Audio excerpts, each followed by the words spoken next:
Welcome, welcome, welcome into another episode of the My Two Bits Gators Football Podcast. I am Ben, joined as always by my partner in crime, Mr. Randy. Randy, how you feeling tonight? Oh man, feeling good, man. It's a nice crisp evening in good old Gaines, Vegas, 55 degrees, winds out of the east at about 4 or 5 miles an hour, and looking forward to getting into some Gator talk with you, my man. You know, if you ever decide to get into a career in meteorology, I think you will be well served in that. You are always giving us that nice weather update in Gainesville. I appreciate it. Yeah. Good stuff. Good stuff. All right. We have a pretty cool pod for you tonight. Looking forward to bringing this to you. We're going to give you a discussion around the current and long-term sustainability of Florida football. So, kind of an interesting topic here.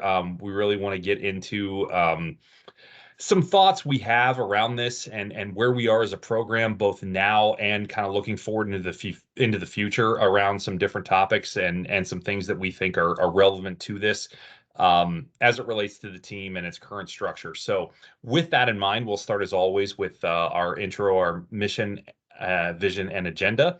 So, as always, our mission is to provide factual analysis of all things Florida Gator football.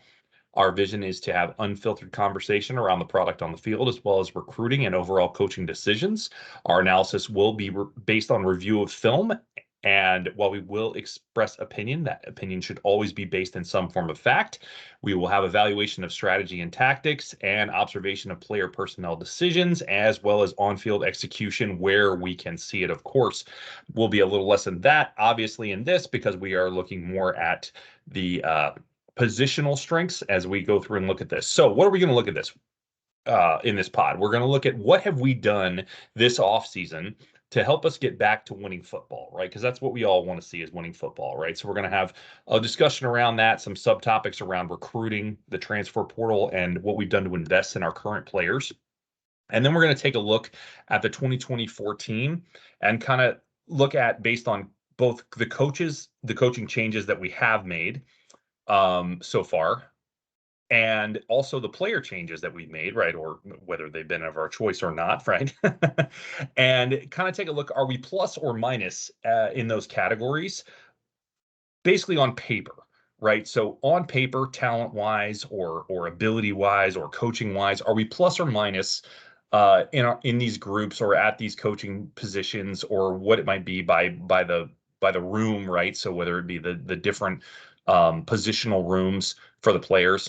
Are we plus or minus where we were last year? Should we be better on paper, right? We don't know yet. We understand that. We're just evaluating this from a theoretical standpoint at this point in time. And then we're also going to kind of take a look at based on what is in the room as a whole, not just what we gained or lost, right? Separate from that, what do we think the production is going to be in relation to last year as well, right? Kind of a guesstimate as to that. Now that will be less based in analysis and more just kind of what we see based on the talent pool that currently exists in the room and kind of comparing that to what was there last year and whether or not we see the opportunity for improvement there. And then from there, we're just going to wrap it up. That'll actually be the entirety of the agenda for tonight. It's going to fill, I think, quite a bit of time actually looking at each of those positional groups and the different coaching changes. So with that, let's get things started with a look at what we've done this offseason to help us get back to winning football, starting with recruiting. So I'm going to turn it over to you there, Mr. Randy. Talk to me about what you've seen with recruiting so far. We've obviously talked about it with our early signing day pod. But what have we seen since then that has caused you to have either good thoughts, bad thoughts? Where are we at with recruiting in your mind with this current iteration of the 24 team or 24 recruiting class, I should say? Yeah, B. So a couple of things. I'm not going to be too long-winded here, but I think the main thing that I took from the past few months, couple months especially, is when you look at the recruitment of players, when you look at this new landscape between NIL, the portal, and everything else going on, I think one thing that's extremely crucial is that you recruit to the whistle. You just continue to do it, right? You go after these kids. And again, everyone's promising the world. They're getting a bag, 2 bags, 3 bags. They're getting a Lamborghini. SUV, whatever. You know, Nice. yeah, had to just plug that in there, right? No, Had to do but it. Had seriously, to do it. yeah, but seriously, when you look at everything else going on, and you and I discussed this in a previous pod, and understanding the fact that the amount that we slipped didn't think it was too justified, right? When you look at the amount of players that we still had. Now, true, we might have lost some key guys that were a 5-star, 4-star, whatever the case might be. But when you look at how this class has rounded out, correct me if I'm wrong, B, we saw earlier that now On3 has us rated as a top 10 class. Can you confirm? That's right. I can confirm as of today. Exactly. So I look at that and I look at the additions that we made. So rounding everything out, one of the biggest weaknesses we had was on O-line. So outside of that, do we go out and get just 1 or 2 O linemen? No, we go out and get 5. Right. Solid. We get 5. The other thing is when you look at what happened on the defensive side of the football last year, true, lost a big asset in Princely, but outside of that, when you look at what we added and the talent that we added and the depth that we added with certain transfers, went out and got 4 new on the defensive line. That's going to help in addition to what we currently have. So I like the fact that we went to the whistle. We didn't let the initial numbers affect us. We didn't let the initial commits, non-commits, whatever the case might be, affect us. They Napier and his team, they just kept at their process, chipped away, and continued to go after what they could get. And I like how strong they finished. Yeah, absolutely. Absolutely. Anything else, or is that your culmination there? B, I think that's the culmination. Fair enough. I'm just really excited to see what these guys are going to do. They're already enrolled. They're on campus. They're doing things, and I know we say this every year because we wear orange and blue goggles, but it is my true hope, looking at things on paper. Again, on paper, I like the way you said that we could have a special fall coming up here. Special fall. Yeah, absolutely. And I think 2 things are important about what you said there. I mean, we certainly do wear orange and blue goggles. We do. We're fans. We have bias. There's no way to get that out. I think we recognize that, but I also think we try to be really analytical as much as we possibly can. I think that's a goal that we have in what we do here. We try to evaluate things as we see them on the field, on film, per rankings, per stats, right? We try to evaluate things as they are, even if there is some bias that we're just not going to be able to get out. We also recognize that there's some bias we're not going to be able to get out, and we try to account for that, right? We try to be as legitimate as we can, if you will. We try not to slant things any more than would be, I guess the normal for any human that has any kind of regular bias that you would have, just for your fandom that is going to play a role in this. So I think it's really important that you call that out, because I think it's important that we recognize that, but that we also try to put that aside as much as we possibly can. But we're also not going to sit here and say, oh, we're completely unbiased and we have none of that factoring in. No, we know it's there. We're aware of it. But we also try to bring as much of an analytical look at this as we possibly can, right? That's number one.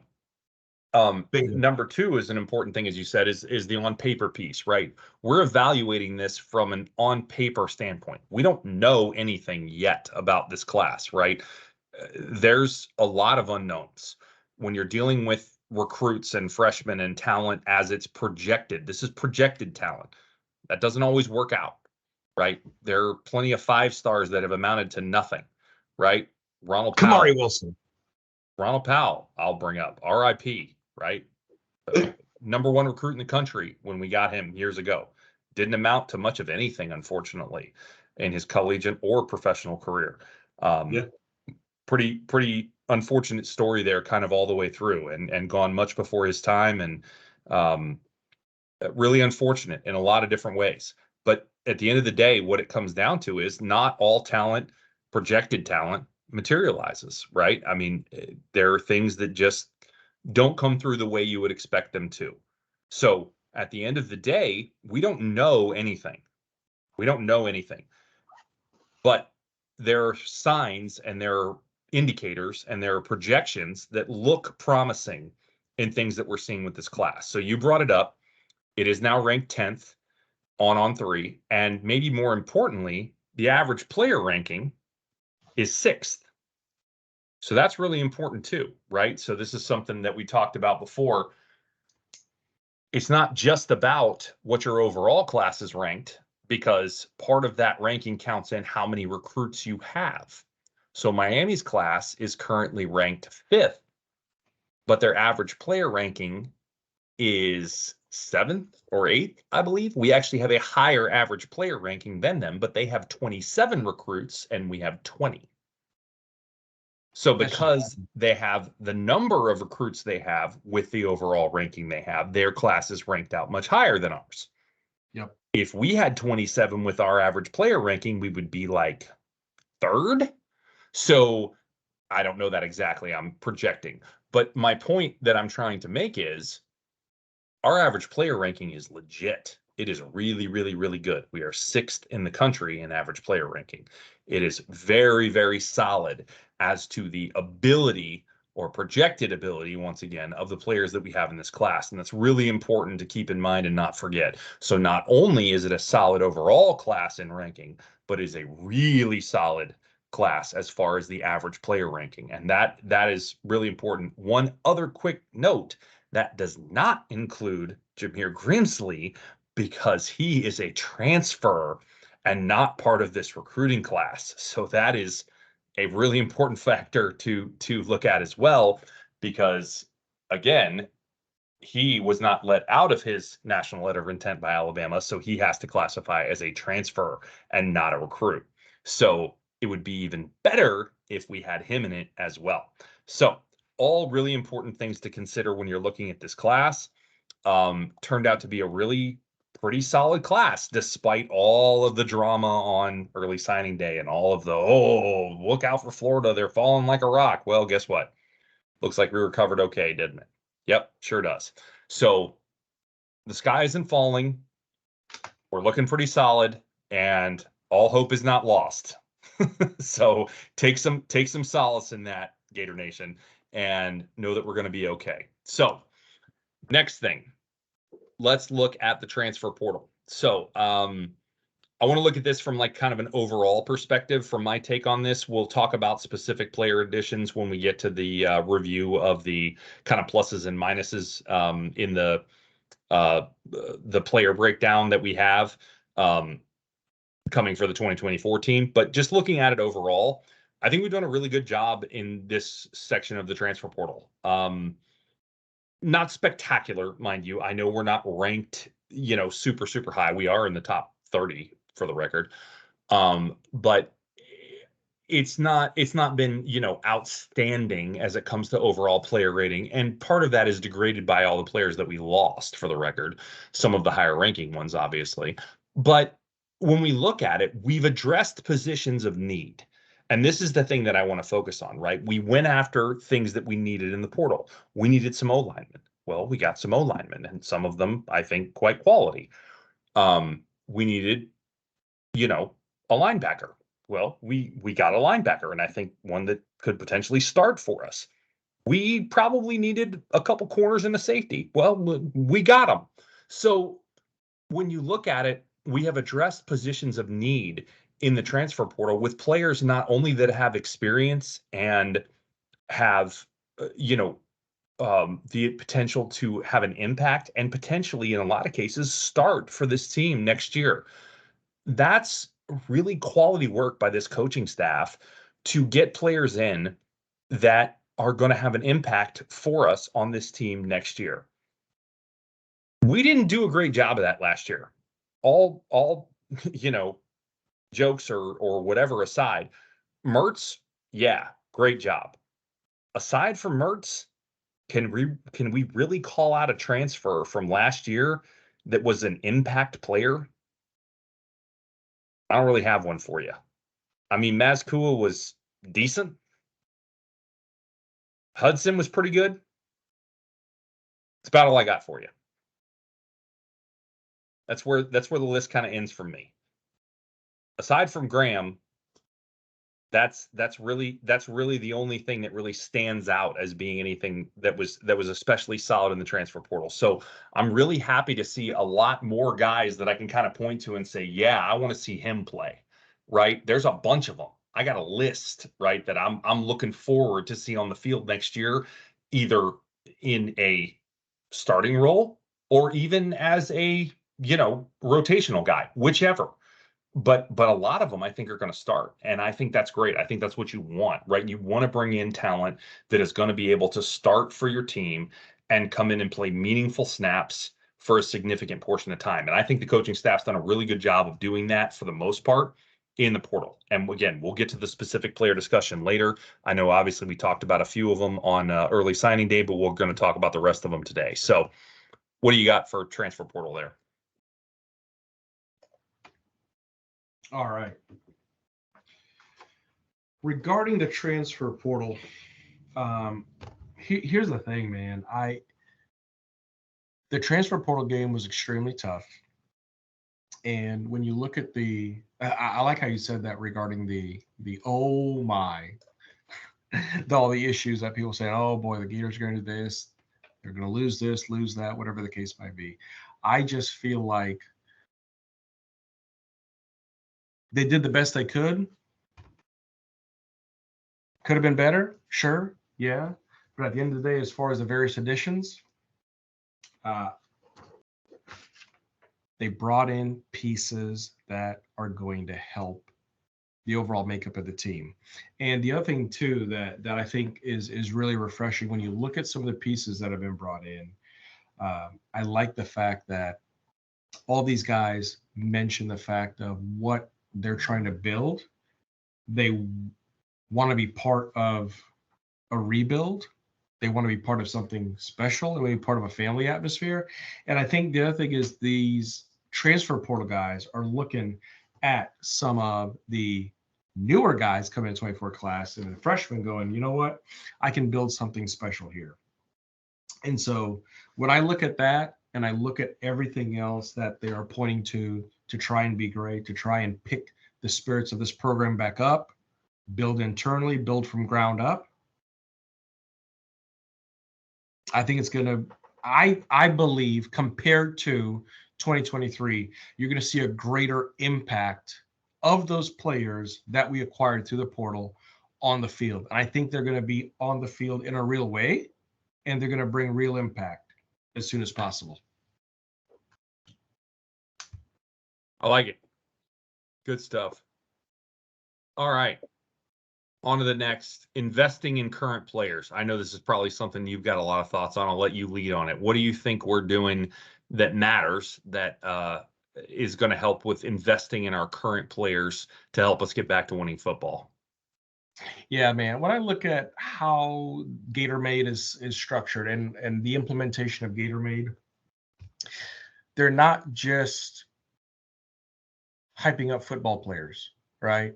GatorMade is designed to round out these young athletes, men, fathers, brothers, future business leaders in general.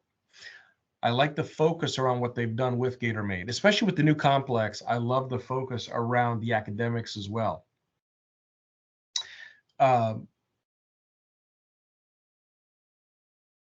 SEC All Academic team, huge, right? 75% of the team made the All Academic team. That's a huge deal. So I know in the last pod we talked about why would a player come to UF? It's true, outside of the swamp and everything else, number one public institution in the States. For those who want to take advantage of it, but I tell you what, it's a great opportunity, regardless of how they feel about taking advantage of it, because it's a great resource when you look at the tutors they provide and all the various resources to move forward if you do not continue in the game of football. I love what they do on that side to develop these young men further and further. The other thing that I think is really key, so you might have heard this, the evening that the Dark Sith Lord put away his lightsaber. But so when Nick Saban, when that announcement was made, one thing I think was very interesting.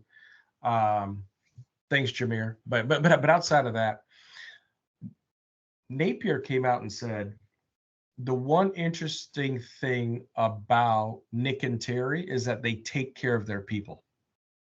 Miss Terry was so involved in the program, so involved in with different coaches and personnel and things like that, that's where Napier gets some of that structure from.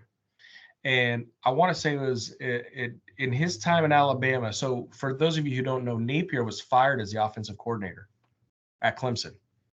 And he pretty much came to Alabama with his tail between his legs, kind of not really high, not very confident. And he had a major setback. His dad had a big health issue his first year there at Alabama. And he said, if it wasn't for Coach Napier walking him through that, talking him through that, making sure that Billy can be there for his dad and different things, he wouldn't have made it through that year.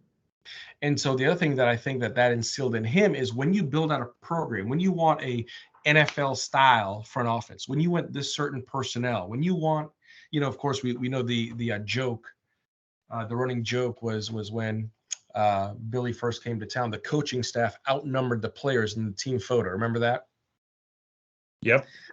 So when you look at that and everything else that they're trying to do there, I really love the investment. I really love what they're doing with these recruits, bringing them on as soon as possible. And I love hearing these young recruits saying, hey, I want to build something special. I want to be part of the rebuild. Hey, I'm going to go out and recruit this guy because I want to create something special here in the swamp. And I want to play with these guys here. I want to play with some of the best of the best. And we can recruit the best of the best. Then there's nothing to be said about, well, we don't have the talent anymore to get it done.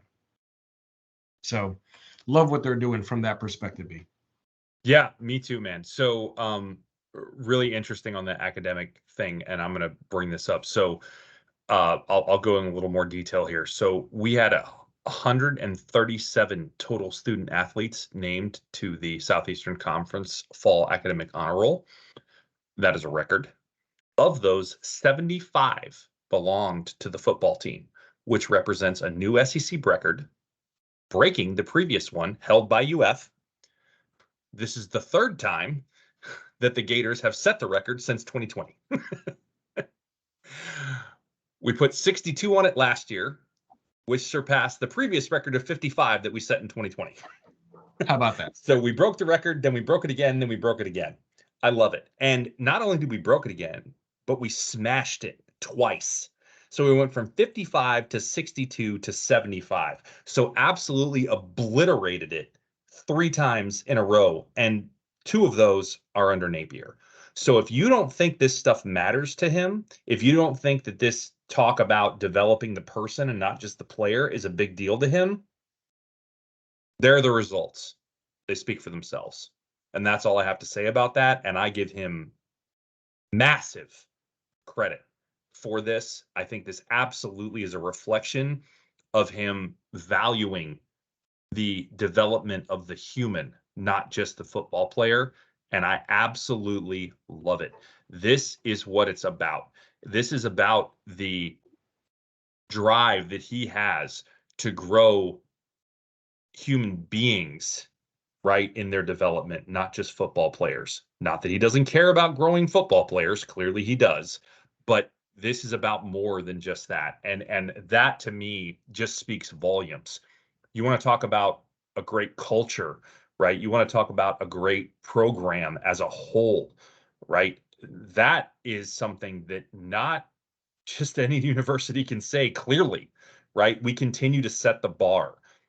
That is absolutely phenomenal. Absolutely phenomenal. I love it. I probably can't say enough about it. I'll keep it short because we have a lot of other stuff to get to. But clearly making the development of the person, not just the player, is a priority for him. And again, the proof is there time and time again. It's not just in academics, it's in GatorMade as a whole, as you talked about. And it's just awesome.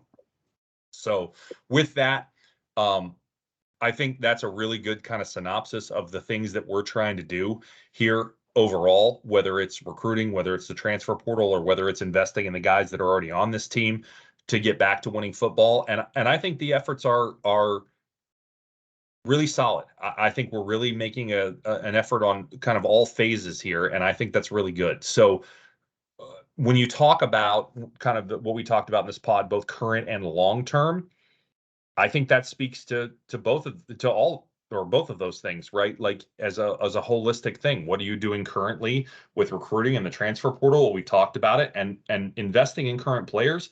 That's how you develop the long-term game, right? That's what this is about. You develop people that want to have a lasting impact and impression on the university, on life, on the world, right? That's what we're talking about here. And I think that's really what Napier is preaching day in and day out. And I think that really matters. So there are going to be guys that don't take to that, right? We know that. But I think a lot of people will. I think a lot of the players will. And I think that's really going to matter in the long run. So I hope that gets a chance to play out. Time will tell if it will. But if it does, I think you really have the opportunity to have a real long-term impact. And I'm excited about it. So we'll see what happens. All right. Moving on, let's take a look at the 2024 team and whether or not we think there is a plus or minus gain based on the changes to player and coaching personnel. So with that in mind, yes, here we go. Let's start with the coaches. So what changes have we seen in coaching so far? All right. So as many of you are probably well aware, we have lost since the end of the season our defensive line coach, Sean Spencer, our defensive back coach, Corey Raymond, and our linebackers coach, Jay Bateman. To replace them, we have picked up Mr. Gerald Chapman at defensive line, Mr. Will Harris for our defensive backs and safeties, theoretically. More remains to be seen if that actually happens. Mr. Ron Roberts for our linebackers and also executive head coach and also co-defensive coordinator. We'll talk about that later.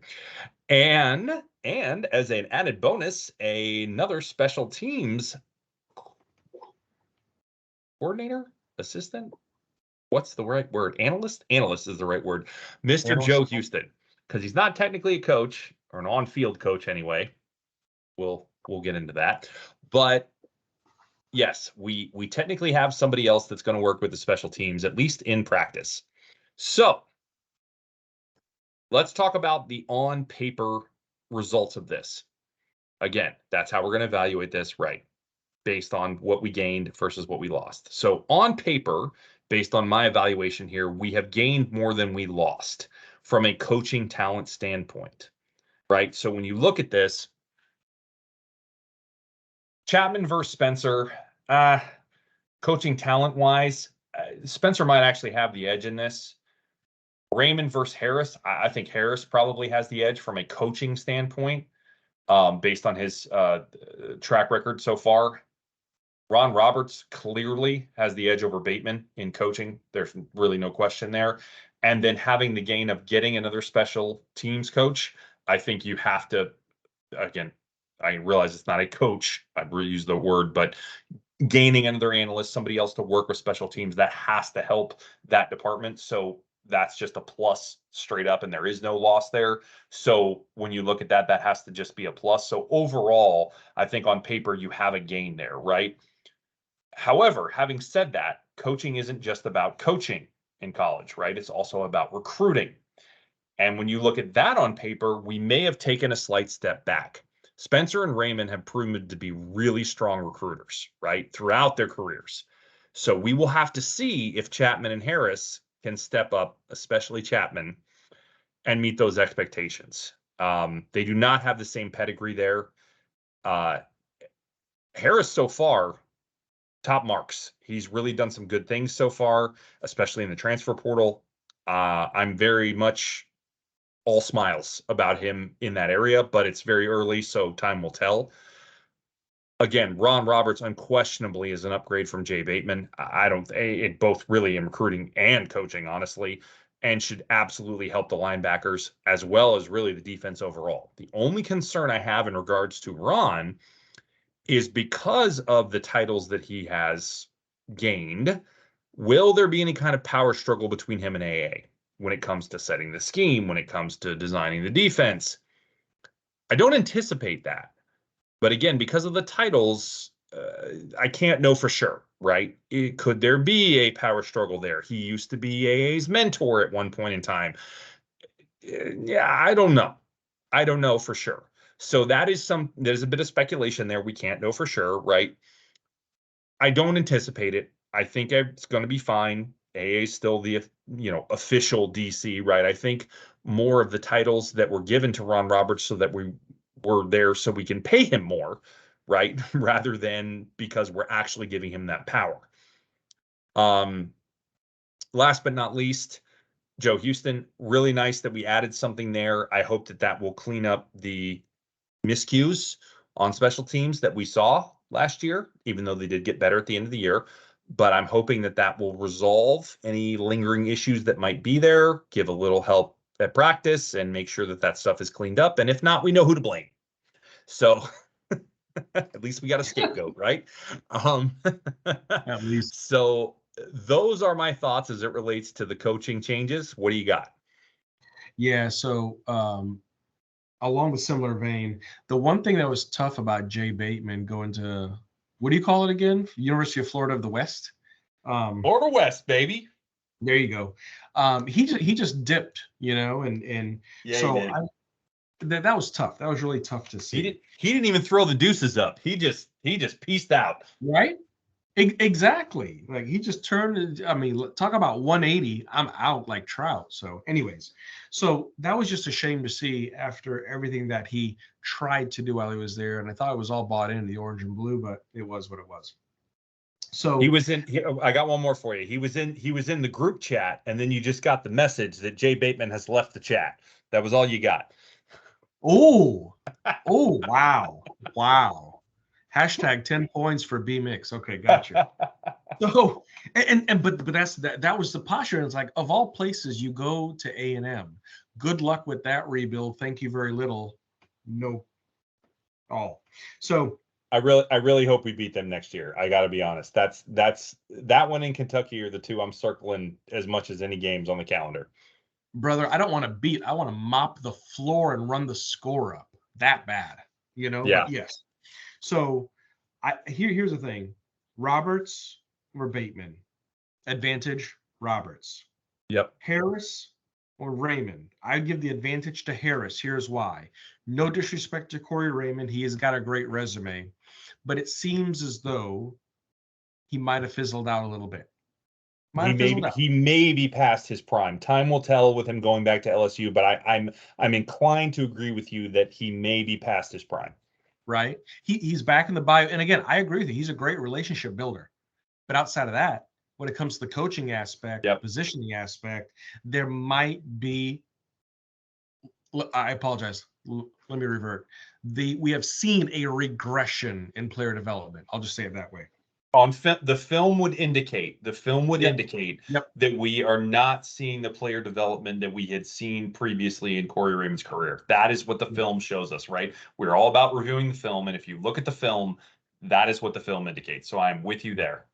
Yeah, and maybe he needs to go back to the bayou, get some of that swamp water. I don't know. I mean, we got swamp water, whatever. So different swamp. We got God, I don't even know. I want to say they have Cajun swamp and we have some other kind of swamp. I don't know. I don't know what to call our swamp. I would say Everglades. Cypress swamp, Everglades swamp. There you go. Cajun swamp versus Everglades swamp. There you go. There you go. And here's the other thing too. So Sean Spencer, his nickname, right, was Chaos. Yep. Okay, kind of a good thing, right? But here's the thing. His nickname might be Chaos. He might coach at a high level. His voice, when you hear his voice in practice, he might have the tonality, the cadence. And I get it. We had a lot of challenges on the D-line this year. But I just did not see that come to fruition the way that I would have. When I look at what Gerald Chapman's approach is, what he's trying, Gerald Chapman's out there playing chess, not checkers. And so I like what he's going to do for this D-line crew that we're going to get into. So anyways, I would give the advantage there to Coach Chapman. And then Coach Houston versus, oh yeah, by the way, we didn't have one at all. He said, call him a coach. Well, Call him an we analyst. we technically did. You had Couch. We technically did, but Okay, sure. I could have done that. But I'm just saying, I could have done advantage that. Houston. Advantage Houston, okay? Advantage Houston. So Yeah. Have you outside seen of the that, Have you seen the Houston we have a problem memes? yes, yes. Pretty good stuff. Pretty good I, stuff. I'm, I'm, I'm telling you, B, I wish I had that much time on my hands. But that aside, yes, Houston should help the miscues.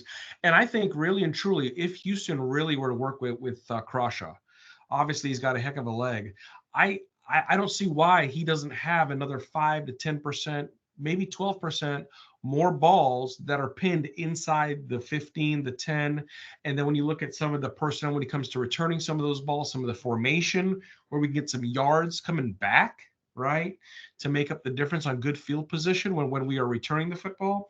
I think that's going to help there tremendously, especially when you look at formations and things like that, because, well, let's be honest. It's kind of ridiculous when you get a penalty for two players wearing the same number jersey. Yeah, to me, So that is fine. that's more what this is going to be about is organizational discipline Yeah. is what I want to see from special teams. I wasn't displeased with special teams when we executed properly. It was all the organizational discipline issues that we had. Clean those up, and I got no problem with special teams. They were fine. Like we were second in overall punting, fourth in net punting, field goal Yep. percentage of just under 85% because of a weird miss at the end of one game at the end of the season. Like, I mean, dude, it was fine. It was fine.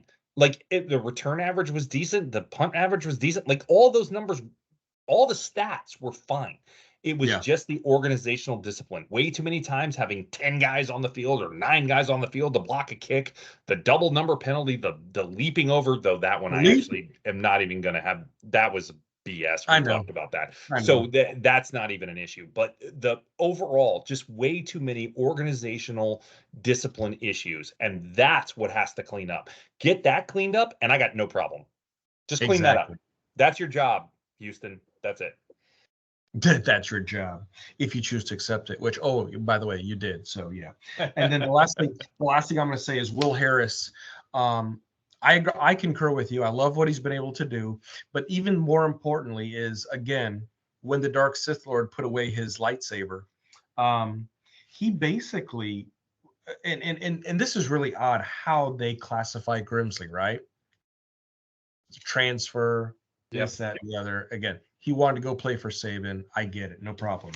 But Grimsley basically said that thanks to Coach Harris for keeping in touch, thanks for Coach Harris to reaching out, thanks to Coach Harris for being available. Will Harris recruited to the whistle, period. And that's one of the bigger reasons why we got Grimsley. Because when I read that report and when I read the initial article, it said Spencer had an opportunity, but Harris had timing. Yep. So, there you go. And I got to tell you, it's funny you mentioned Chapman playing chess, not checkers. It's been Harris's slogan that he's playing chess, not checkers. So very interesting analogy that you drew with him there. And I also loved an article I read about Harris where he is saying that, Napier kind of called out, the rising to the challenge type thing that a lot of the coaching staff and Florida as a program is facing here with rising to the challenge, and how Harris is up for it. Like he was amped by that. He wanted the challenge. He's like, bring it on. I loved it, man. I love this guy's attitude. I love his energy. I'm excited to see him coordinate with AA and his energy. I think I'm really amped to see the DBs play next year and what they are going to bring and how that might differ from what we've seen before, but we'll get into that. So yeah. Anything else on coaching from you? That's it, brother. All right. Let's talk player groups. Let's get it started with offense. Let's talk QB. Very exciting to talk about the QB room. Let's talk about losses. Let's talk about gains. So, quick preface, we are not going to talk about players as best as possible. There could be a miscue in here from me, but I think for the most part, I have kept this to all scholarship players. We are trying not to get into walk-ons, right? So any PWOs being preferred walk-on or straight up walk-ons. This is primarily in all hopes, it's all just scholarship players that we are going to focus on here. Yep. Reason for that being just simply for simplicity and everything else, probably more guys that you've heard of and things of that nature. So that's what we're going to focus on for both our losses and our gains when we look at this. So to that end, let's talk quarterbacks. Let's talk about the quarterback room for 2024, what we lost, what we gained. Here we go. So we lost Max Brown to the transfer portal and Jack Miller to retirement, I guess we'll call it. He graduated. Yeah. So I guess we'll call it graduation. Sounds good. We gained Mr. DJ Lagway, number 3 player by On3 and 2 player in 247, I think. Yeah, pretty high ranking overall. And Clay Millen is the other pickup that we have in that regard at quarterback. So we have a second string, and we'll call it borderline second string, 1.5 string maybe. And we have our third string in Clay Millen as a transfer. So what do we think about the losses and the gains here? So there's a couple of these that are pretty clear cut. This might be the most clear cut of them all. There's really no question that there's massive improvement here from a talent standpoint on paper. Lagway is debatably the best high school player in the country, right? Depending on what you look at and everything else, I mean, he's not quite number 1, but he's very close. And when you add that kind of talent, especially at the QB position, multiple services now have him as the number 1 quarterback in the country. This has to make you better. There's no question about it. I'm extremely excited to see what kind of improvement this can bring to the room. He's going to have involvement. It's more or less been stated he's going to play in virtually every game in some kind of package set, in coordination with Graham. I'm also extremely excited to see what Graham does in his second year of offense. When you look at transfer quarterbacks that have success, right, historically, their best season is their second season, not their first. In almost every case, it is uncommon to see a transfer quarterback have their best season in their first season. So, examples: Jaden Daniels, right? That's a pretty good example. Won the Heisman, right? Joe Burrow. Oh, that's a good example. Won the Heisman. I know I'm just listing LSU quarterbacks, but these are pretty good examples.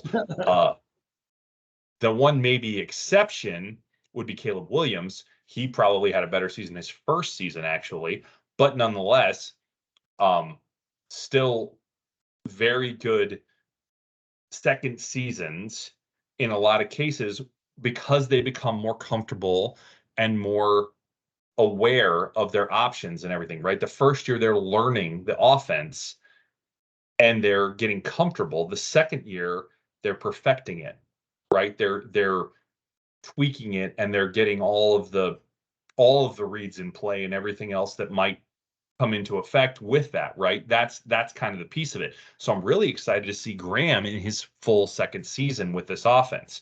Really holds a lot of potential for significant improvement at the most valuable position on offense on the field. Not necessarily the most important position group, right? Because I would argue that's O-line, but the most valuable to your offense is quarterback, right? So huge upgrade here. Really no question in my mind. I doubt there's any in yours, but I'll let you speak to that. And just huge upside. So that's what I got as far as the quarterback review goes. Very excited. I think anybody who's a fan of the Gators has to be excited about Lagway. No question about it. And really should be excited about Mertz. I think Mertz is getting a little overlooked here because of the Lagway factor. And I think we shouldn't overlook him.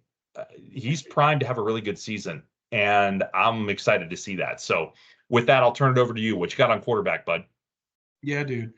Really Jack Miller retirement. Yeah, graduation, whatever. Apparently, he still has tendonitis in that thumb, so he can't throw. So All right, sounds good. We'll go with it.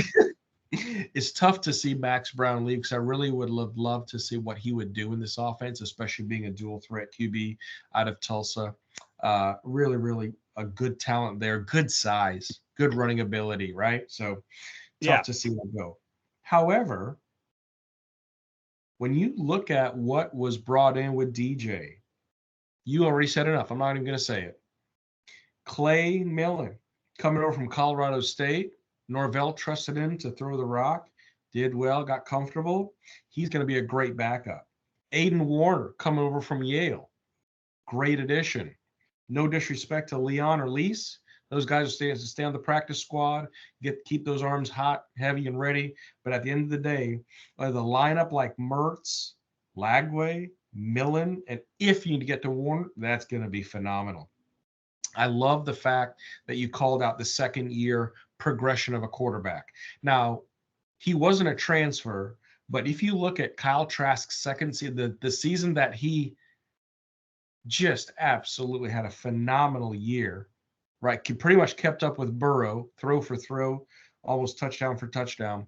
If Graham Mertz has a similar season to what Kyle Trask had just a few years removed, special things happen. Yeah, and I get the Burrow and Daniels comparison absolutely with their transfer bill, but right now, if Billy is in his air as much as I think he is in Mertz air, we're getting for a special 24. He's going to get more comfortable. He knows things. Not to mention, he's got a familiar face in a wide receiver that just came south. That was a teammate back up north. So all good things across the board, especially with how DJ has said his relationship is with Mertz. They love each other. They talk all the time. They go out to dinner. They're going over plays. They're going over techniques. Synergy. That's what we need. That's what we've got. And I just look forward to seeing it come out on the field in the right way. I like it. Good stuff. Yeah, man. All right. Here we go. Next category. Are you ready for the tough one? This is the tough one for me, and it's O-line. So let's get into it. Without further ado, we lost on our O-line Kingsley Eguakwan, Jalen Farmer, Jordan Herman, Lindell Hudson, Richie Leonard, and Micah Mazkua. Yikes. Yikes, yikes, yikes. However, we did gain Brandon Crenshaw-Dixon, Devin Manuel, Marcus Maskell, Mike Williams, Noel Portagen, and Fletcher Westfall. So, despite the losses, we did have some solid gains. However, most of them in that group, other than the first two I listed, are quite young, as in they are freshmen. So, that is important to note. The notes that I have here are that it is hard to call because there is upside to say that this group could be better than the group we had last year. However, we are looking at this on paper. And on paper, this is not a more talented group. It simply is not. When you lose production like you had from two starters in Richie Leonard and Mazkua, and a solid backup in Hudson, and another starter in Eguakwan, it is really, really hard to see how you're going to get better with the loss of 4 solid players on your O-line, right? 4 solid guys that were giving you solid reps and graded out pretty well, by the way, on PFF. I won't get into all the stats there, but graded out pretty well when you look at that. Really, really, really hard to see how this is going to get better on paper. However, part of what hurt this group's performance last year as a whole, and we know we were not very solid at O-line last year, clearly, was injury and an inability to gel together because they lacked cohesiveness, right? They lacked the ability to play together consistently with the same group. If this year's starters and backups both can develop more chemistry and a more solid rotation as a unit throughout the season, I believe we could absolutely see a better unit put on the field despite a slight talent deficiency that we actually have. Things to keep in mind in regards to this. Cam Waits will be back along with Damian George and Najee Harris and Roderick Kearney. Now, Harris and George and Waits, of course, saw significant snaps last year. Kearney did not, but he was a prime prospect who redshirted. We also need to remember that Caden Jones and Bryce Lovett could be possible contributors. They redshirted as well last year. So we have a lot of talent that is returning to, or a lot of potential talent, and as well as recognizable talent that is returning to the room. You add in Crenshaw Dixon, who is a solid starter at tackle, along with, of course, Austin Barber, and the new addition of Devin Manuel, who could also play tackle. Look at George possibly playing guard, Waits possibly playing guard, Najee possibly playing guard, right? We have a lot of options there. You bring Slaughter back, who ended up being a very solid replacement at center when Egwuquan was injured after a little rocky start, but he filled in nicely. And all of a sudden, I see a unit coming together there that could really be just fine, maybe better than fine. So the potential is there. Whether or not it materializes remains to be seen. But again, we are evaluating this on paper as well as what we could see as potential, right? We're doing both. On paper, has to be a minus to me. For potential, I have to say question mark, but I see upside. That's what I got. What do you got? Nice. I dig it. Good breakdown there. On paper, I have a minus. I have very similar reasons, but at the end of the day, it's going to be the talent, the way that we're graded out Pro Football Focus. I agree with you. We don't need to get in the meat and potatoes of it. The one thing I'll say, and we kind of mentioned this a while back, but continuity, synergy, time, reps. The one thing that I will say is, or one of the things I will say is, Mike Williams, number one, coming out of Maryland in his position. Yeah, sorry, right? I didn't mean to interrupt. Mike Williams is a super interesting prospect. Despite his grade being very low, his rank being very low, there is a ton of question marks around him as could he be a total diamond in the rough? There's a bunch of articles that I have read about him being way undervalued and did we steal one and all kinds of stuff on him. So Mike Williams is one to watch for sure. Sorry to interrupt. Go ahead. No, I couldn't have said it better. My literal notes on Mike Williams is steal of the 24 O-line group. Absolutely possible. Don't know yet. Again, remains to be seen, but really could be an interesting one. And that's the other thing too. I like how your take on the potential there, but we talk about continuity. We're losing a lot on the O-line, right? But at the end of the day, you still have Austin Barber. You have Jake Slaughter, which I thought had a much better second half of the season than he did first half. For sure.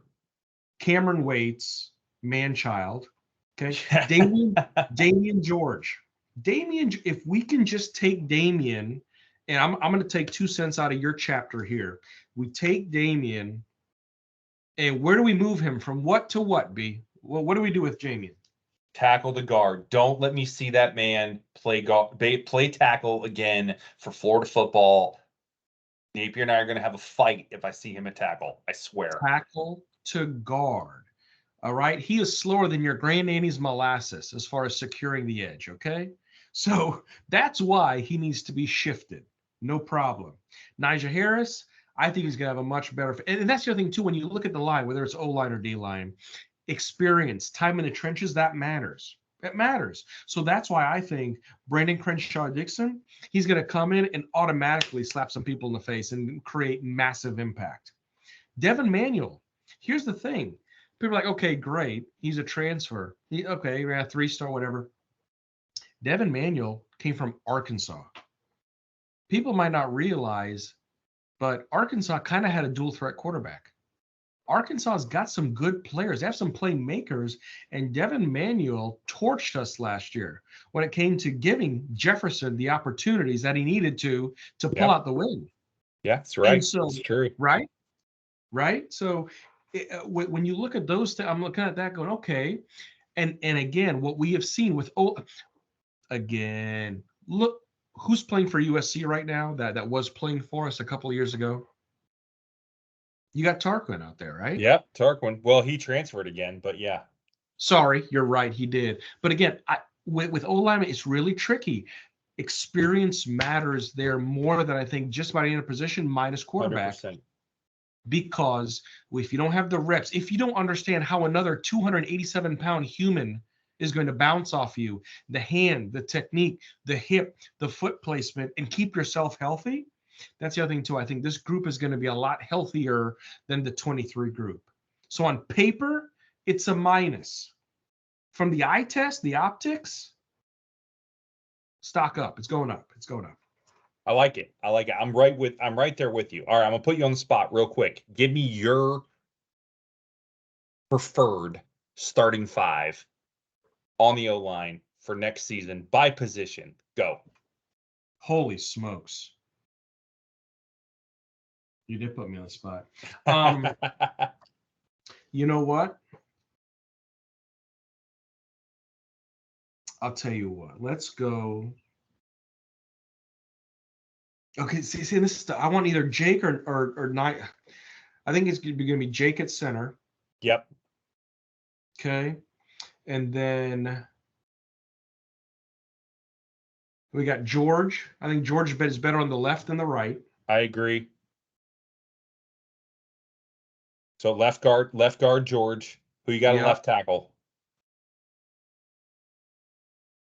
It's got to be Dixon, right? It's got to be Dixon. Well, Dixon, because Barber is going to shift to right tackle.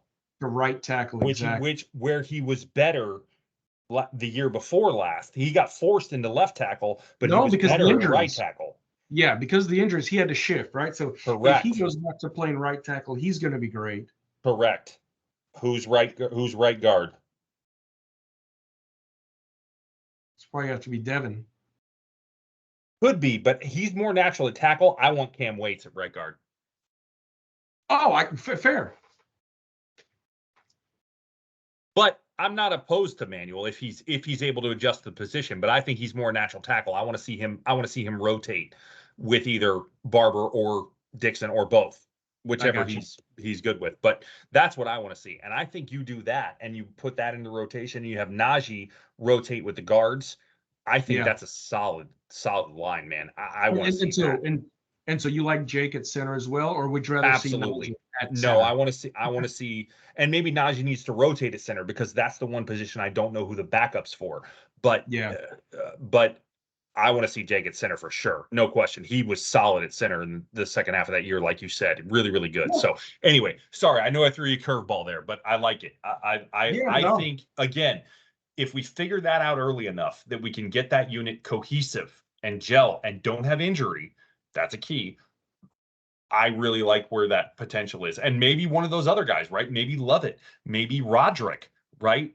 Maybe Caden Jones. Those guys have talent. Everybody I just said is a 4-star. Maybe there's potential for one of those guys to step up. I don't know. But, Fletcher Westfall could play early. He's got a massive body. He's a tackle only, but maybe he comes in and plays some snaps. We have... Yeah. The one thing we do maybe have there is more talent in the depth than we've had before, right? Like that was part of the problem last year is other than the starting five, which the starting five was maybe even not that talented to begin with, but the backups, the talent level dropped so significantly in most cases, depending on the position, but in most cases it dropped so significantly. And I feel like maybe we're not in that position this year. And that gives me a little more hope there too. So anyway, I don't want to belabor it too much because I know we got a lot more to get to, but that gives me some hope there. And again, most important, not most valuable, but most important position group on offense, in my opinion, O-line. So can't lose sight of that one. It's huge. Really interested to see how that group develops. And if they develop in the right ways, could really make for an interesting season next year. So moving on, wide receiver, let's go. Here we go. Let's get to the fun stuff. All right. We lost Slick Rick, as everybody knows. And for those that don't know, Slick Rick just tore up the Senior Bowl practices. He is now projected, ladies and gentlemen, as a high second round NFL draft pick as of the latest mock draft boards from multiple different sources. This kid was projected as a 4th to 5th round pick before this week. He is now projected as a high second round pick. For those that maybe don't understand the significance there, that is a massive move on draft boards. Massive. Absolutely killed it. And he didn't even play in the Senior Bowl. He didn't even play the game. That's just from practice. Practice? We're talking about practice? Yes, we're talking about practice. He killed it. He absolutely killed it. Couldn't be happier for him. Hope he goes early in the second round. He deserves it. Great kid. Love him to death, but he's gone.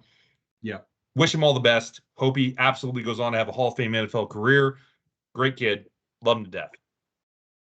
We also lost Caleb Douglas to Texas Tech and Ty Chikau Bowman as well.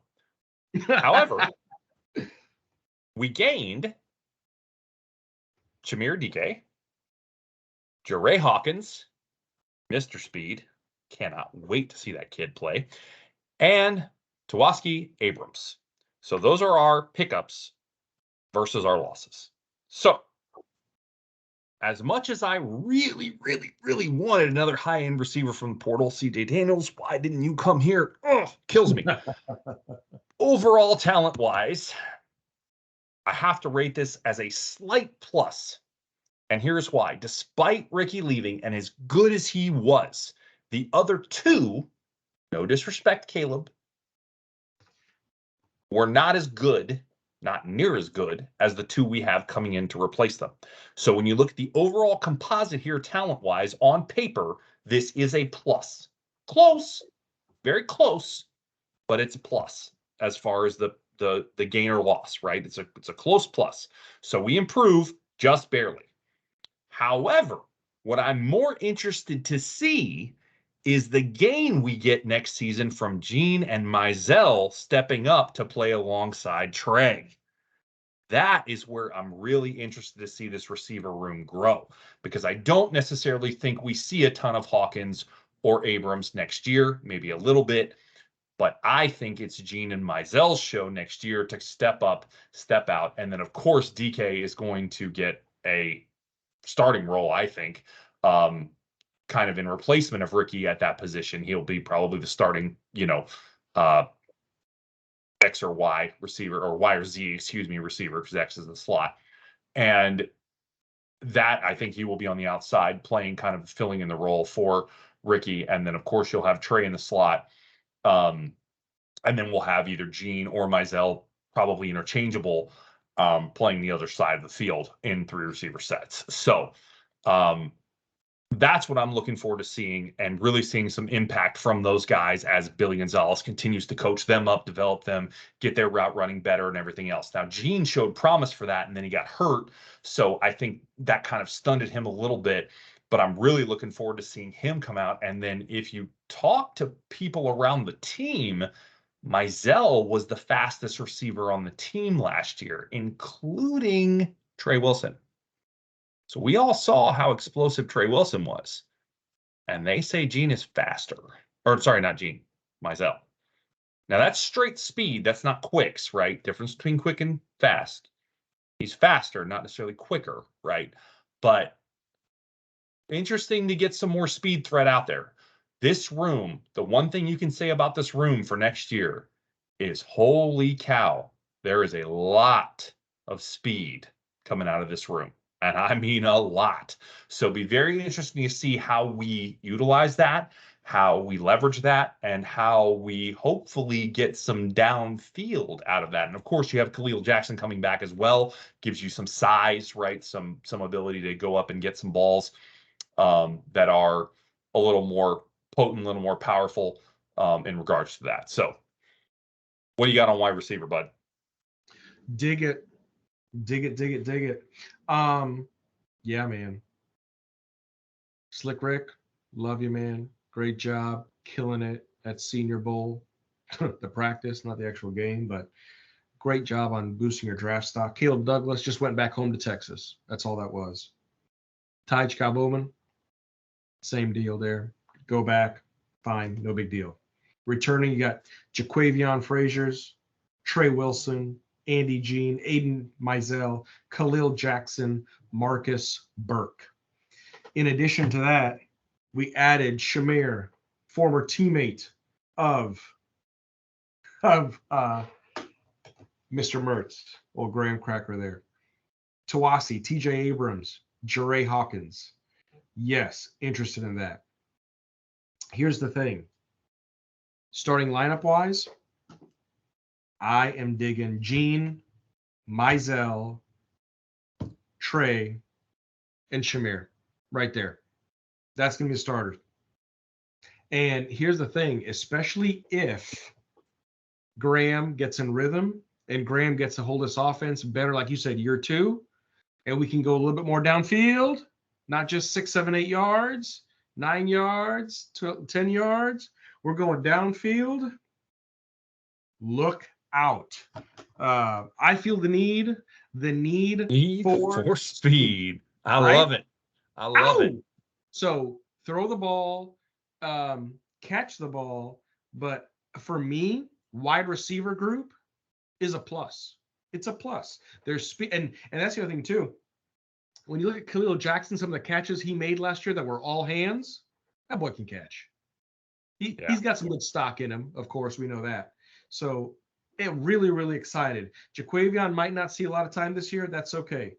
Tawasi might not, TJ might not, Jeray might, that's okay. But Gene, Mizell, Shamir, and Trey, that's your core right there. And they'll get some sub out with Khalil, Marcus, no problem. Maybe a little bit here and there from Jaquan. Maybe we see Jeray here because apparently Jeray's not a slouch himself. Yeah, let me see Jeray on that jet sweep pop pass though, just a couple times. Let me see that. Let me see him on that because that boy can fly. If you can do that and you seal that edge, he gone. Mm-hmm. So 100% plus. I love it. Absolutely. So real quick, we didn't have this as a call out, but I feel it's important to at least comment.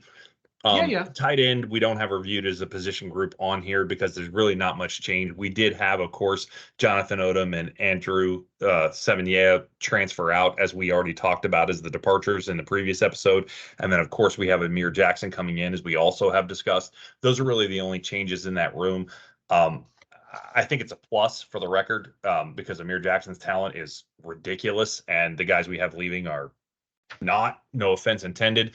So I think if we're just going to evaluate on paper real quick, that is a plus for us there. But overall, the guys that were playing for us there come the end of the season, it's Arliss, right? And he's going to continue to be there. And obviously Amir may come in and do a little for us in a receiving role, maybe not next year, but potentially the year after. And so I think that room, talent wise is an upgrade, and we'll just kind of leave it at that. So with that, we'll move on to running back and take a look at where we stand there. Now, obviously, this is one of the ones that has a big name in it, clearly, as far as what we lost, right?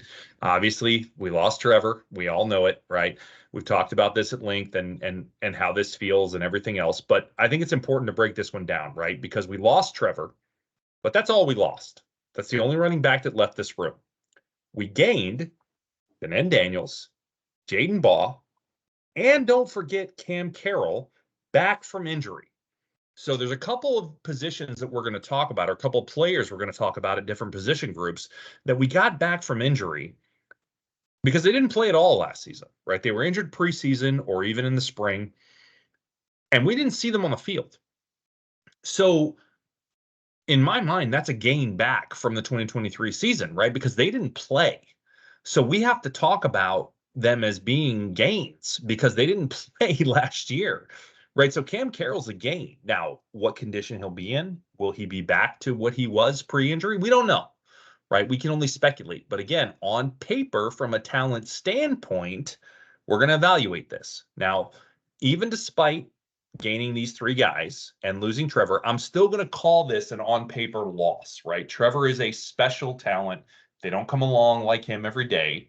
And for that reason, on paper, I still have to call this a loss. However, I would say it's only a slight loss.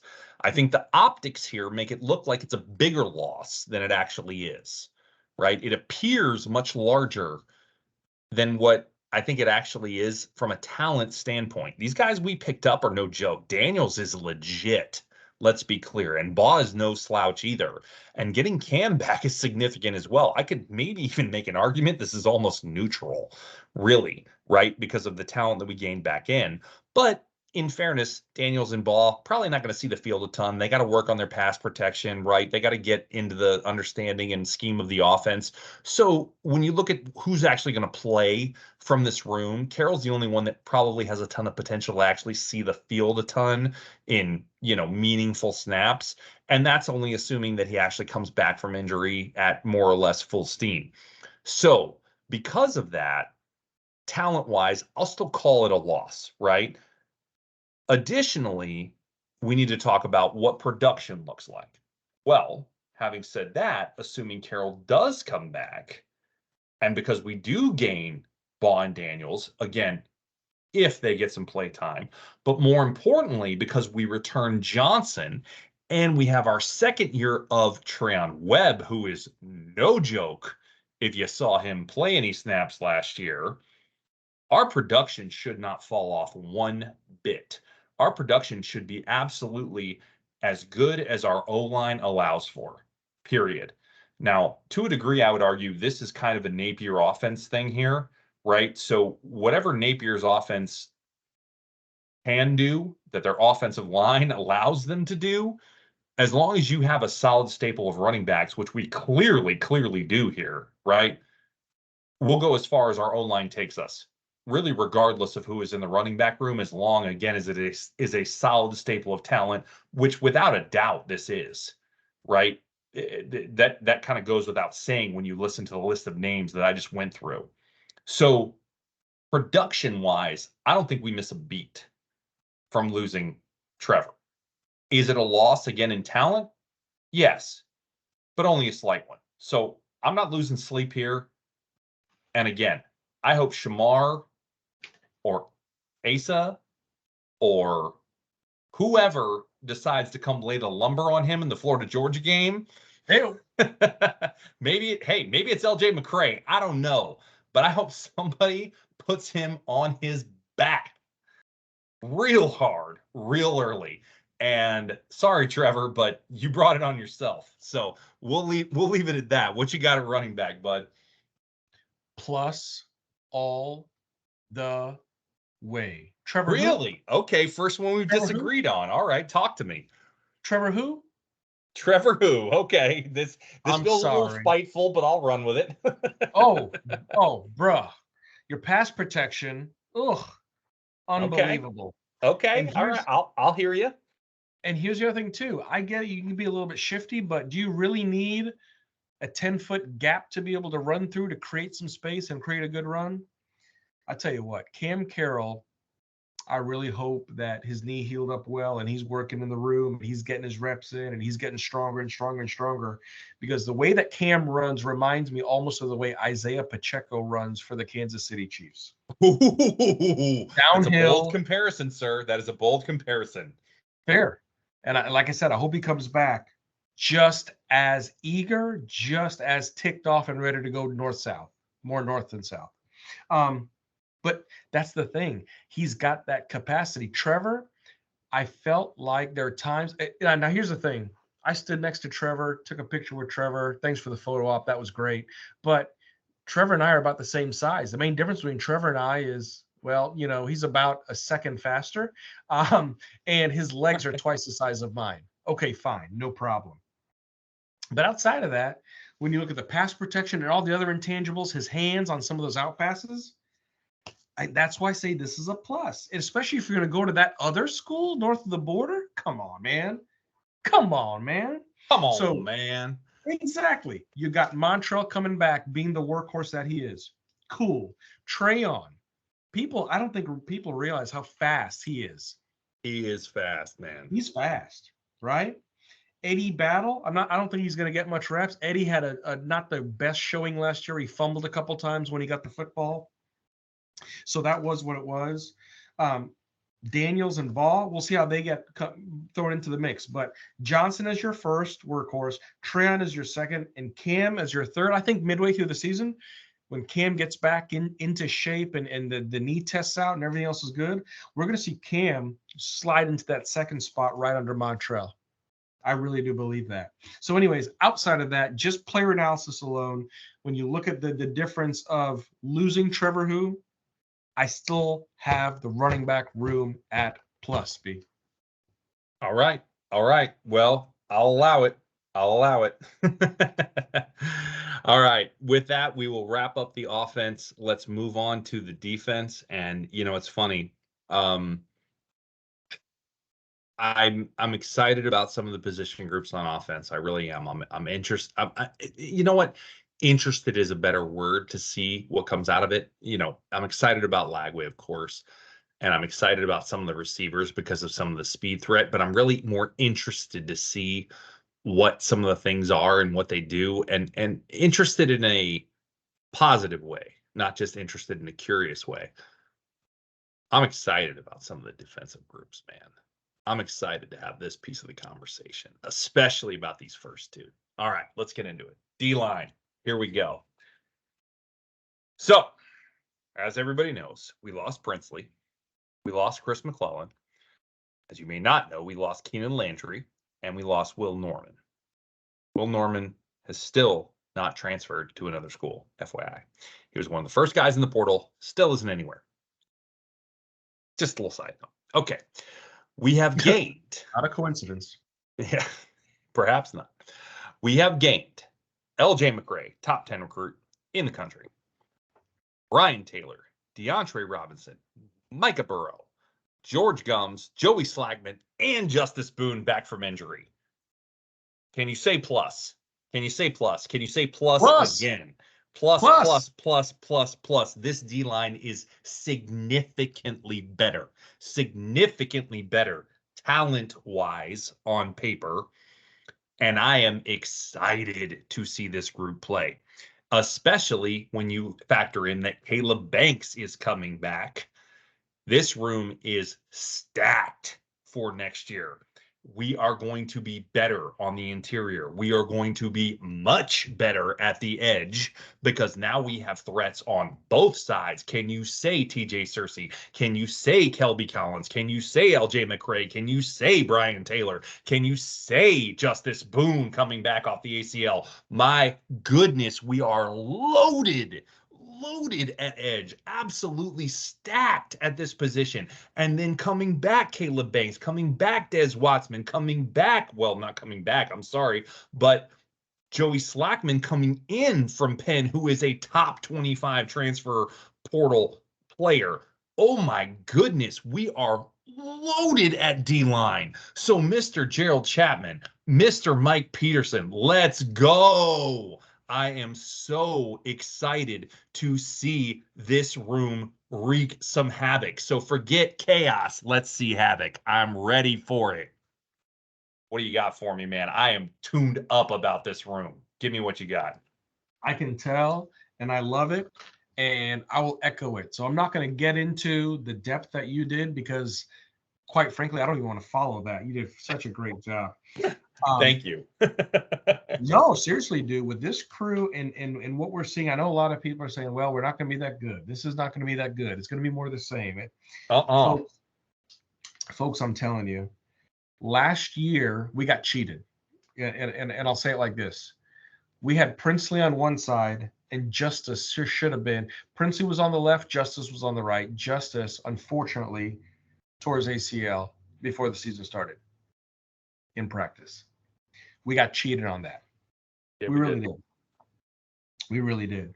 And so coming into this season, Justice looks very tuned in. He actually told LJ McRae in LJ's last visit, like, you better come ready to work, boy, because I'm ready to get after it. I lost a season last year. I got to make up for that.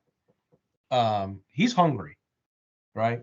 You add Joey Slackman. Here's the thing: people are like, okay, Pennsylvania University, great, he played in the Ivy League.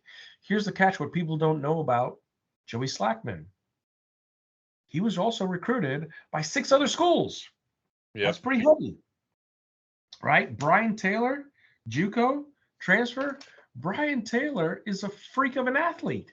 yeah, that guy is flying under the radar. Nobody is talking about him. I am super excited to watch him tear it up. Folks, go to On3. Look at the profile on Brian Taylor. It's phenomenal. Caleb Banks, as you met, coming back. Cam Jackson. We got Sack. True. Cam Jackson. True. Okay. So outside of that, cannot be more pumped for this line. Cannot be more pumped for what AA and the energy that he is going to inject with Chapman to create that scheme to wreak havoc. And that's the key about SEC football, people. And we've mentioned it last fall multiple times. You've got to win in the trenches. And no disrespect to last year's team, we just did not have, for whatever reason, that keen sense to win in the trench. This fall, I believe with this core, we can win in the trench, period. I love it. I love it. And I think you're right. I think this group is the one I'm most pumped about on defense, and I'm excited about a bunch of groups on defense. And clearly by what I just got into, I'm very excited about where this group stands. There's really no two ways about it. It's really one that has me pretty jacked up. So with that being said, let's take a look at where we're at on linebacker. So linebacker, we lose Scooby. Bye. And Taraja Mitchell. Taraja Mitchell, of course, to graduation. Scooby to Florida West. So we gain Miles Graham, top 100 recruit. Aaron Childs, top 100 recruit. Well, depending on the service you look at. But and Grayson Howard via transfer, top 300 recruit. So other than QB, this may be the clearest gain on paper of any position group. We gain talent here phenomenally. Our talent upgrade at this position. We lost 2 guys who were not very good. No disrespect intended. I really like Taraja as a person. He seems like a class act guy. Yep, we'll leave it there. I mean, I just don't have any feelings on Scooby from a personal standpoint. He didn't really make a lot of statements to the media. I don't really know what kind of guy he is. And I don't really think anything negatively of him.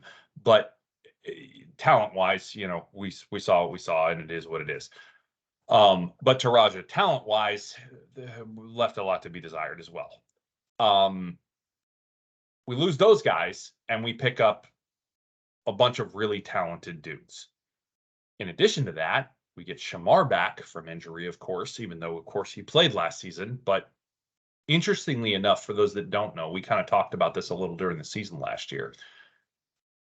Shamar may have tweaked that knee in the Kentucky game, for those that don't know.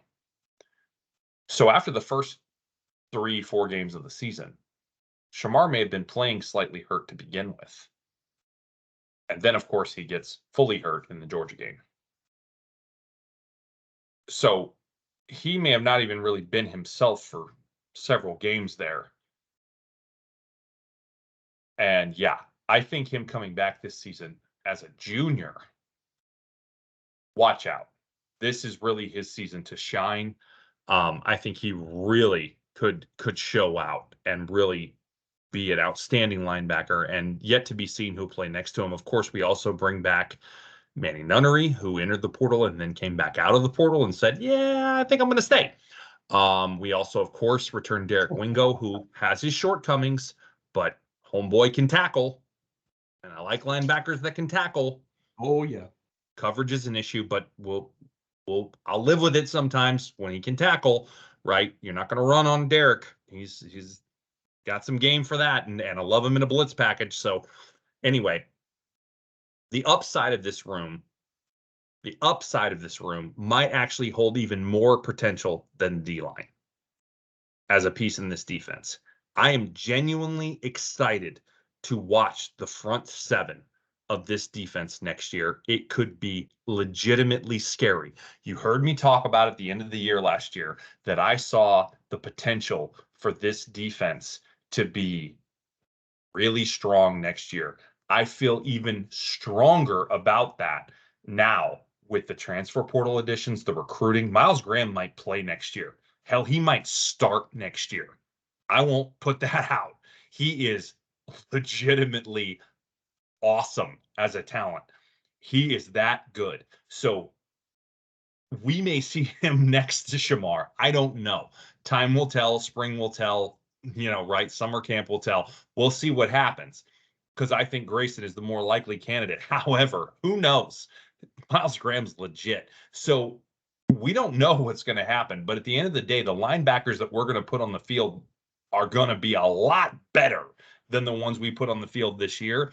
And again, the upside of this unit as a whole, the rotation here, if your starting rotation is one of the two between Shamar and Miles or Shamar and Grayson, and your backups are Aaron Childs and Pup Howard or Miles Graham, okay.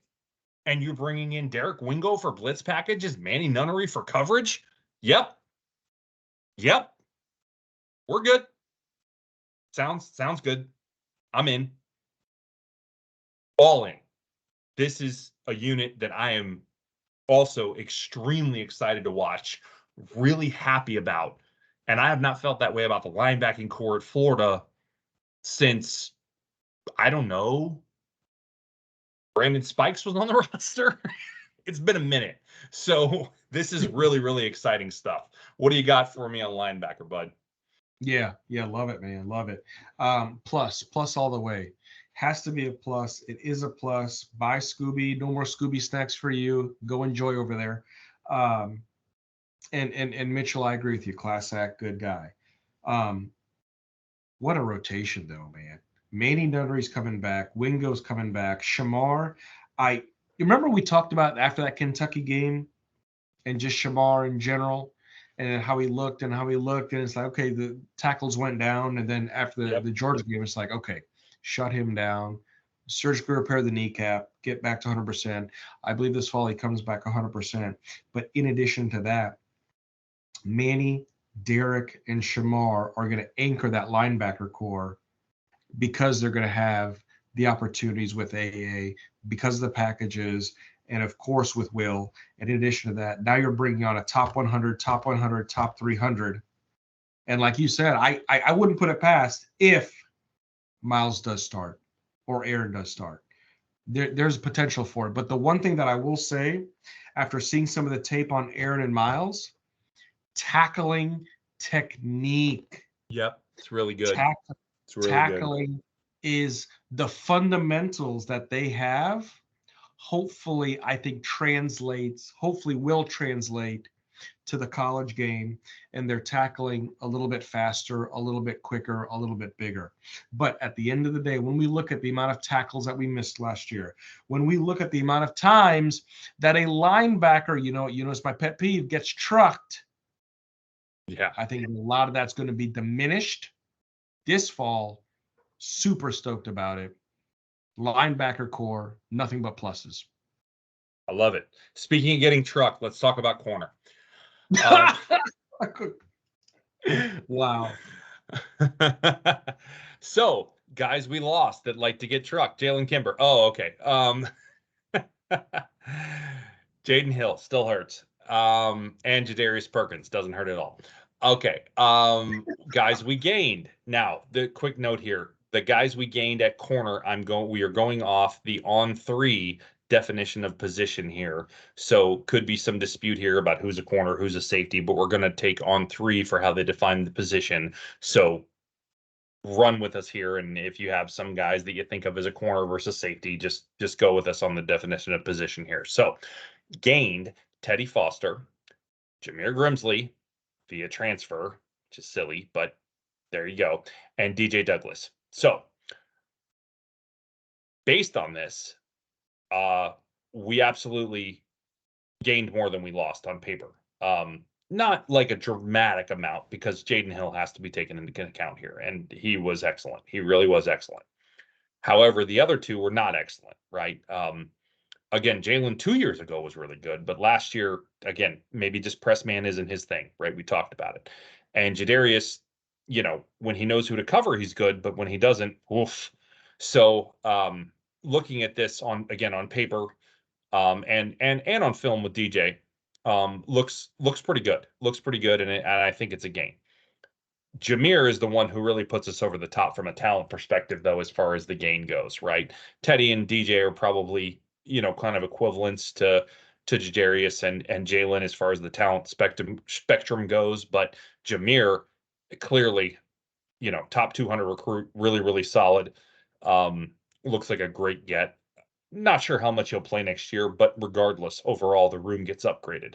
And still got to feel really, really good about this unit's production next year overall because we get Jason Marshall back. We get Devin Moore back. We get Jameer Jackson back, right? And he's waiting in the wings to come on and play. We still don't know what happens. Just blanked on the name because I don't have it written down here. And he was a 4-star as well. I apologize. Can't think of it, but you have a list of guys there? Help me out. Greg Smith? Nope. Josiah Not a Davis. recruit. Corner that we drafted last year. Blanking on his name. He's the one who got the penalty for Denson. leaping. Sharif Denson. Nope, it's nickel. You got Sharif Denson, Jakeem Jackson, Jason Marshall, Devin Moore.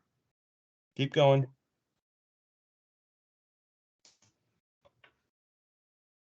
Oh, his name does escape me. Hang on, I'm going to find it. Dejon Johnson. There it is. Oh, that is who I'm thinking of. Mustard. Dejon Mustard. Gotcha. Yeah, Dejon Mustard. Apologies for the mess up there, but that is who I'm thinking of. And he may still come on as a potential prospect, right? That's a 4-star prospect that we signed. He is a top 300 guy from last year. Played a little as a freshman, didn't show out like we might have wanted him to, but there's a potential there, right? The only real question that I have here from a production standpoint is how do we fill the nickel, right? So if you look at that as a guy that typically comes from a cornerback position rather than a safety, which it usually is, Denson is certainly one. Obviously, he played some nickel last year and did a pretty good job. But where else do we fill this? We might have it with Bridges, right? Taquez Bridges might fill this. We'll talk about him at safety. But we're not 100% sure where that totally fills from. Again, Sharif Denson is the obvious one, but maybe DJ Douglas plays it. I don't know. We're not sure about how that fills out yet. That's kind of remains to be seen, and that's the only real question mark I have coming in here. At true corner, I feel really solid, really, really solid about this room and think it's got a lot of promise and a lot of potential. And again, with Will Harris coaching it, I think we have an upgrade here. In terms of the talent and the production combined with the coaching, I think it's going to get better.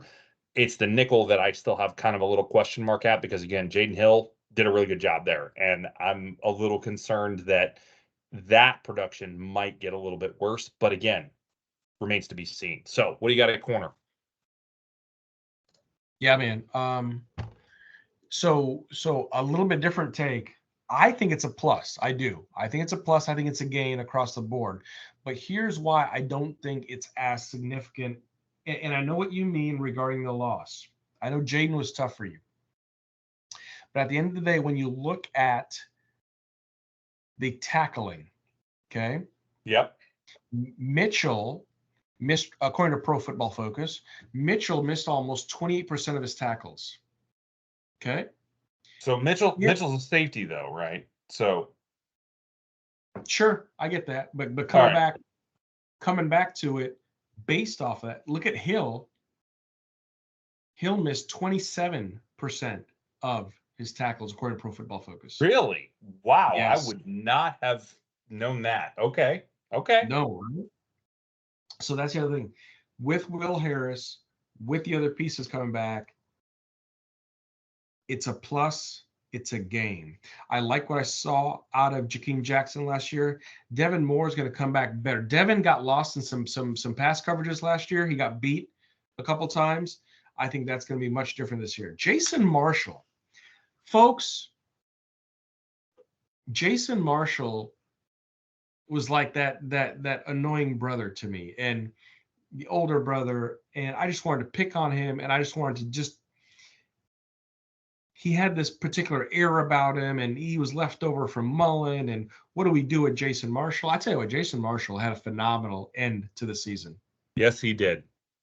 Probably one of the biggest 180s, if you ought to call it comeback, whatever, of any player on the team. Super excited to see what he's going to do in 24, and super excited to see what he does to mentor these younger guys. So that's going to be great. Grimsley, boy, he has potential to play right off the bat. So hopefully he picks up the scheme, everything else. Foster, Douglas, great additions, but Dejon Johnson, yes, can't believe we blanked on that name. And then including Denson into that mix with Sharif there. Again, I think it's a plus. I think it's a gain just from the paper itself. The missed tackles, the other issues last year.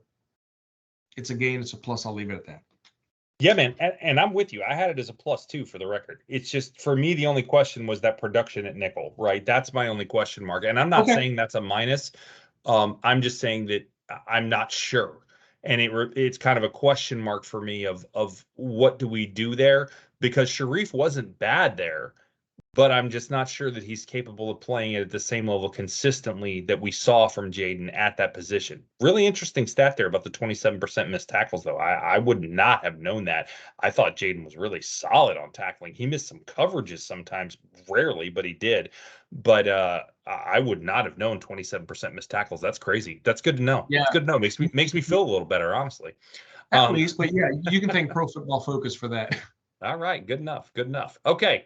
Last but not least, the safety position. Here we go. We lost Miguel Mitchell. I'm not shedding any tears.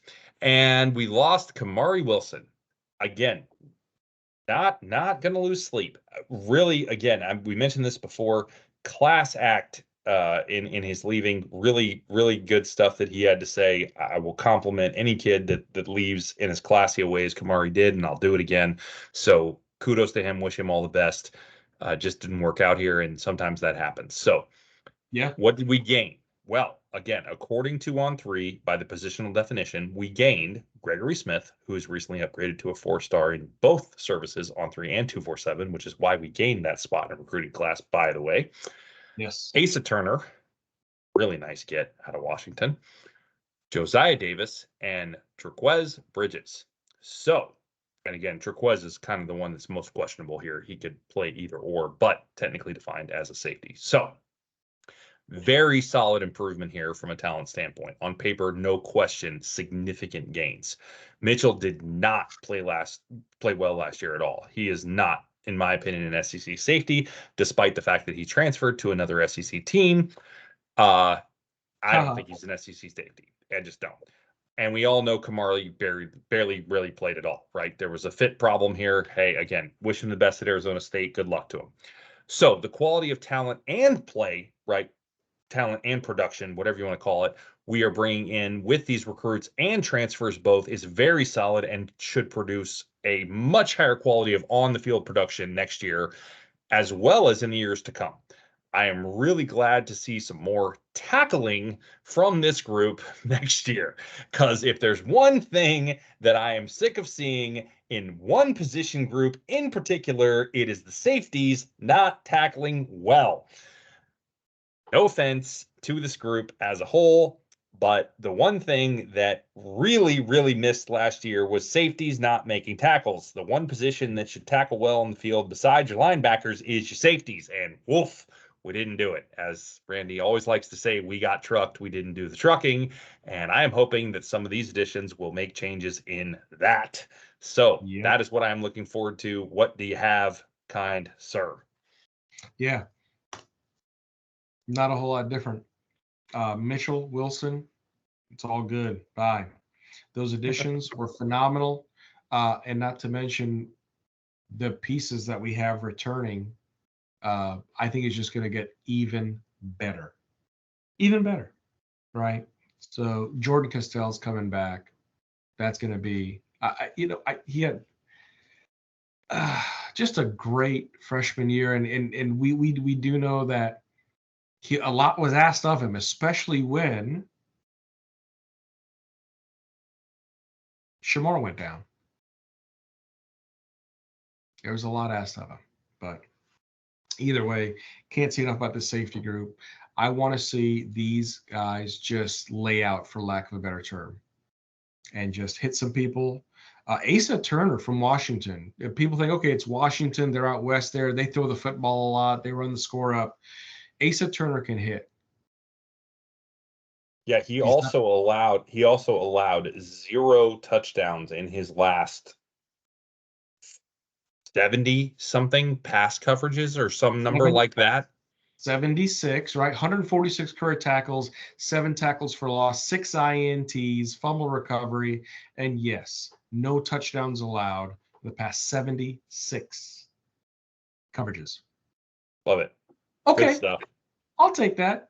Yes, right? sir. So that's going to be great. A lot to be said about Smith, a lot to be said about Davis, a lot to be said about Bridges, even Bridges, and what he fit into the Oregon program. A lot of speed, let's not forget, he's out there in Oregon playing for Dan Lanning. Dan Lanning is a hell of a defensive coordinator, right? Now, I know he's a head coach, but he's a hell of a defensive coordinator. Let's not forget, he coordinated some of the best defensives Georgia has put on the field. There you go. Let's not let that go aside, right? Kirby or no Kirby, he was the DC for some of the best Georgia defenses that Kirby has had. So this guy knows defense. Really, really solid addition. The additions at safety are legit, people, from a transfer standpoint. Those two are serious. Really nice job there. Sorry again to cut you off, but those are really, really good ones. No, you got to be, and that's the deal, right? And to go back to Costello real quick, he led the team in tackles last year with 60, led the team in solo tackles with 30. So that's great. I love to see what he brings in year 2, right, as a freshman standout with all that was put on his shoulders last year. In addition to that, we got Bryce, we got RJ, we got Aaron. Now, as far as RJ and Aaron, we'll see what they do. Aaron Gates. Bryce, Aaron Gates is an interesting one too. Good call out there. Yeah, so we'll see. Thornton played in all 12 games, right? He had 4 or 5 starts, right? I think Thornton is going to battle Asa for that spot, but at the end of the day, here's the thing. We have good starters. There's good personnel. There's good techniques there. There's good athletic ability there. In addition to that, the backups are equally as strong in that position. So I think that's what's going to help spur on that safety position in a really great way that we did not have last year. Yeah, absolutely. I think the depth, to your point, is way, way, way better at a bunch of different positions in ways that we didn't have. Like it's not that we didn't have depth, but we didn't have the talent in the depth, right? We had guys behind the guys we were playing. They just weren't any good, right? Like again, no offense is intended in anything that we say and when we say these things, right? We really don't mean offense when we say these things. It's just an evaluation of the talent that we see on the field. Like RJ Moten is back on the roster. If RJ Moten sees a snap next year, it's because 3 guys are injured. Calling a spade a spade. Calling a spade a spade. It's not meant to be anything against RJ Moten. He's not nearly as good as the guys that we have who should be in front of him on the depth chart. He will play only if guys are hurt. Multiple guys are hurt. And I hope it doesn't come to that.